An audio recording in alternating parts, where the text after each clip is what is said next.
Hello friends, இன்னைக்கு நம்ம சேனல்ல எதை பத்தி பார்க்க போறோம்னா ரிலீஸ் ஆன சச்சின் திரைப்படத்தை பத்தி தான் பார்க்க போறோம்.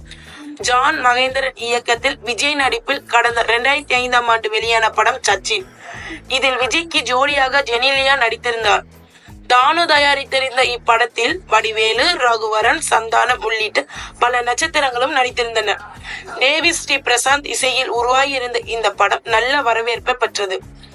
இந்த நிலையில் சச்சின் திரைப்படம் வெளியாகி 20 ஆண்டுகள் நிறைந்தபடியில் கடந்த 18ஆம் தேதி ரிலீஸ் செய்யப்பட்டது. ரிலீஸ் ஆன இத்திரைப்படத்தை விஜய் ரசிகர்கள் திரையரங்குகளில் கொண்டாடி வருகின்றனர். இந்த படத்தில் விஜய் மற்றும் ஜெனிலியா இடையே இருக்கும் மிக அழகான கெமிஸ்ட்ரி பெரிய அளவில் பேசப்பட்டு வருகிறது. சச்சின் படத்தில் சாலினி கதாபாத்திரத்தில் நடித்த நடிகை ஜெனிலியா விஜய் ரசிகர் அனைவருக்கும் தனது நன்றியை தெரிவித்துக் கொண்டு வருகின்றனர்.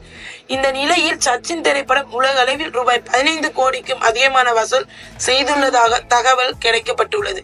இது போன்ற செய்திகள் தெரிந்து கொள்ள நம்ம சேனலை லைக் பண்ணுங்க, ஷேர் பண்ணுங்க, மறந்துடாம சப்ஸ்கிரைப் பண்ணிருங்க.